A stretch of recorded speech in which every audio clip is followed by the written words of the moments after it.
The Underground Ghost Ship.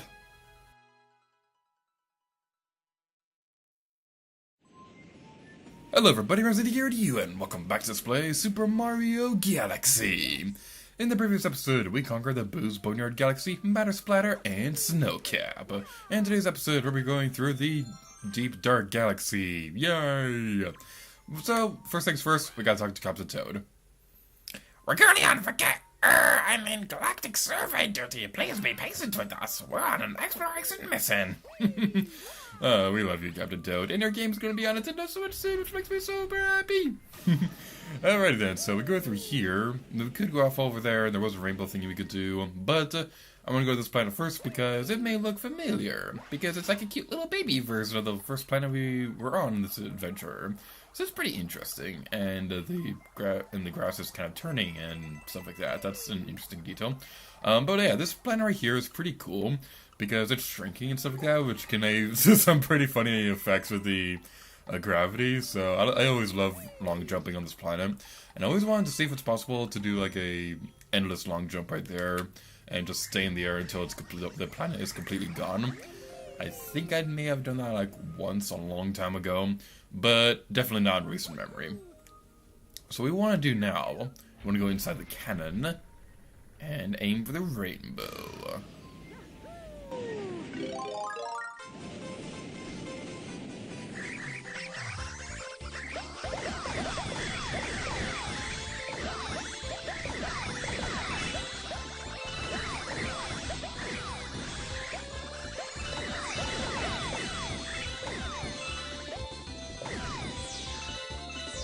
And now that we've destroyed them all, we can go grab the star bits. We don't need any more because we've already conquered the last of the hungry Luma galaxies. Now there's a detail about this skybox that really bothers me. If we can get into first person mode. Yeah, we can look up here and you can clearly see the seam of the background right here and here. It looks really terrible. I'm sorry. I'm sorry they put a lot of hard work into that background over there. But that background just does not look that great. I mean, like, the colors are nice and all, but you can clearly see the seams of the background and stuff like that, and it's just very distracting. But what's not distracting is the Fire Flower, except it kind of is, because this is like the lamest version of the Fire Flower in the Mario series, because you only get it for a certain period of time, which is very disappointing. Like, seriously. I know I gave Mario 3D World a bit of a hard time during that versus when I was saying how kind of relatively simple it was. And how, but I prefer the Fire Flower, how they handled the Fire Flower in that game over this game any day of the week. But anyway, enough complaining, because we can go over here and go grab a Koopa Troopa shell. Hoorah! So, yeah, you could take care of those crab enemies on the shore if you want. I believe the green-blue ones will always, is that blue or green? Let's wait for it to go back. It's blue. Yeah, that's very clearly blue. Blue. Yeah, those crab enemies, I believe those ones will always drop a 1-up. We've seen that plenty of times at the last play, so you don't need me to explain it to you. You could probably do like some kind of super amazing sequence break and jump up to this platform over here, and there'll probably be a clip off screen if I am able to manage it off screen, but I don't feel like doing that right now. What I do feel like doing right now is following these arrows. If you try going into the very bottom, there's really nothing for you down there, so don't even bother. Let's shake the remote to activate the switch, and there's a blooper in front of the screen.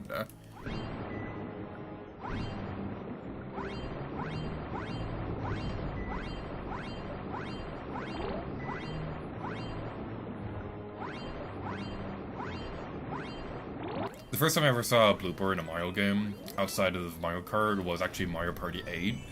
Because there is a playable blooper in that game, and it was one of the most adorable things ever, and that's the character that I used to play with. The Mario Party games seem to have like a bit of a running trend where they have like some random oddball enemy character who is playable. I think they continued that with Mario Party 10, because in that game, I believe they had those, what are those green things called? Spike. They had Spike playable, and Spike was pretty funny, even if Mario Party 10 was pretty bad. I'm sure it has its fans, but I didn't really like Mario Party 10 that much. It's gonna be throwing around the fireball.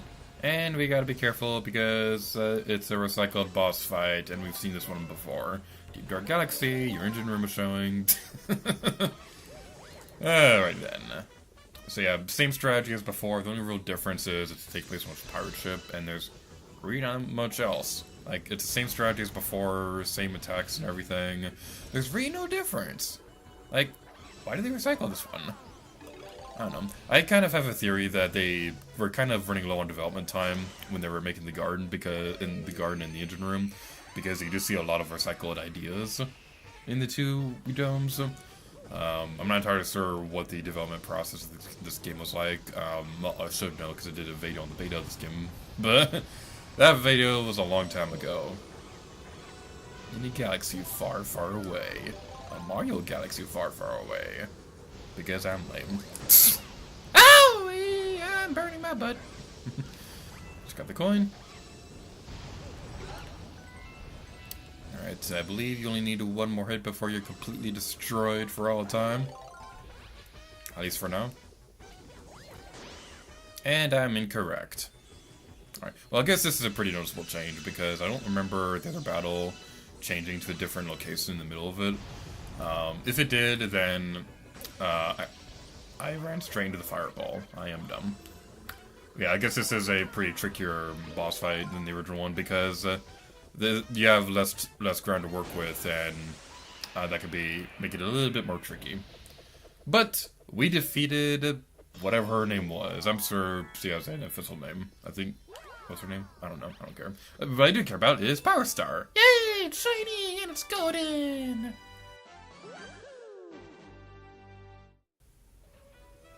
Bubble Blastoff!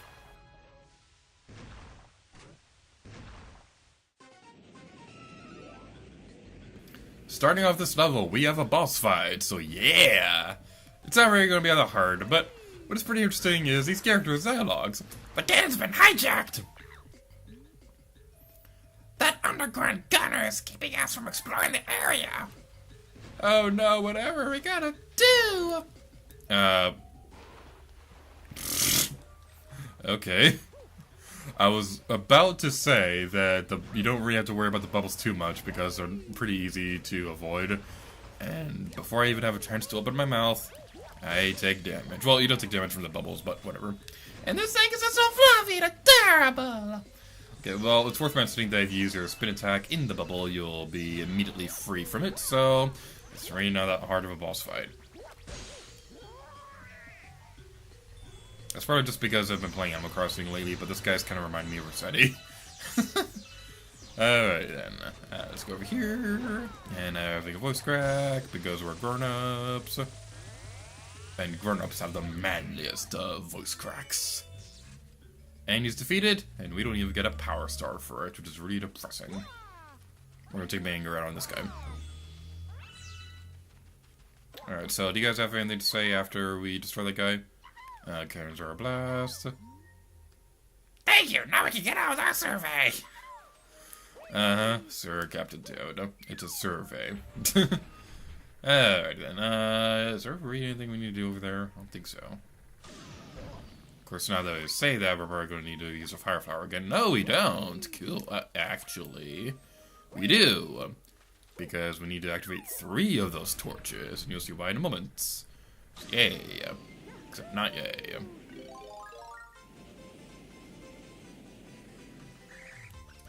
Alrighty then, let's go grab the fire flower. What the? Does he kick the fire flower when he's in the rainbow form? He's all like, screw the fire flower. I don't need no sticking fire flower. I'm a rainbow. And rainbows are awesome and manly. That's pretty interesting. Alright, so now that the rainbow power is gone, now we can use the fire flower. Okay, so there's really not much to talk about right now, so there's one thing that I do want to bring up, and that's the camera in this game. I'm pretty sure I mentioned this before, but I wanted to bring up again because I was thinking about this the other day and it reminded me of something pretty interesting. The camera in this game, the reason why the levels are kind of stupid fire flower time limit. The reason why the levels are kind of a bit more linear and not really all that open and stuff like that. was because the Wii Remote and Nunchuck combination lacked a second analog stick, so they were kind of limited on their camera movements. And I could totally see what Nintendo was thinking about this, but at the same time, 2-year Anniversary had a pretty clever solution to this. If you haven't been watching that Let's Play, how you move the camera in the game is you hold down the C button on the nunchuck and point at the screen to move the camera that way. And I think this is a pretty interesting camera option. And there's also the fact that the classic controller exists. I don't remember exactly when the classic controller came out. Maybe that came out a little bit after Mario Galaxy. I don't remember exactly off the top of my head what the time frame of that. Yeah, it's just a little bit silly. It also brings up a good other point that I want to make about Mario 3D World, because the same. Go this way, Mario. I don't like the movement controls of the Ice Flower. I'm just explaining about everything right now, okay? Yeah. Okay, so what I was trying to say was the reason the same mindset kind of also applied for Super Mario 3D World, where you didn't really have a whole lot of movement options, and you didn't really have a whole lot of moves in general, because the game was designed with the mindset that everybody would be playing with the Wii Remote, and one person would be playing with the gamepad. So, again, I can understand where they were coming from, but at the same time, you also had the classic controller, and... Excuse me. Yeah, you get my point. You had the classic controller, so there's kind of no excuse. Alright then. Let's go on top of the platform, and jump. Yeah, this is a jumping game. Alright, I'll be completely honest, I don't remember much about this area in particular, yeah. I don't remember much about this area, okay? Don't criticize my Let's Playing techniques. I'm not a professional or anything like that. I don't get paid to make this crap. In all seriousness, I would never want to get paid for making Let's Play videos, because then I'd feel like this is more of an obligation than something I'd actually want to do. I'm a bit weird when it comes to that, but that's basically my mindset whenever I make these videos, is I never want to make this a job. I just like doing this as a hobby. There's some Cheep Cheeps over there. Excuse me? Excuse me, Cheep Cheep, who do you think you are?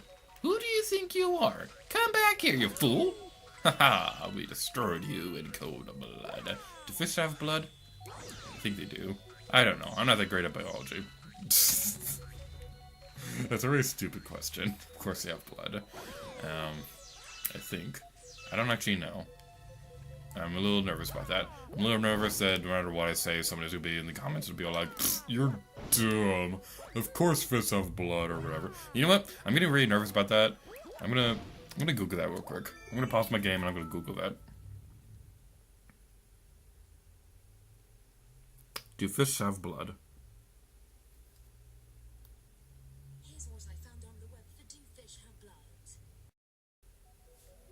Alright, take two. Alright, so we want to use these golf balls to destroy the watermelon. And by the way, off screen I googled whether or not fish do have blood, and yeah, they do, so I feel silly now. But something kind of interesting is that some of them have colorless blood, because they don't have red blood cells, or hemoglobins, or however you're supposed to pronounce that. But, now that we've made the watermelon bigger and destroyed the plant, we can grab a power star. This is a very weird level, I gotta admit. But we did it. And there's a toad in the background all dancing and stuff. Ghost Ship Daredevil.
Alright, so now that we've taken care of that, we're going to this video off here. So thank you all so much for watching this video of Super Mario Galaxy. In the next episode, we're going to be completing the Deep Dark Galaxy. And until next time, adhere to you. Oh yeah.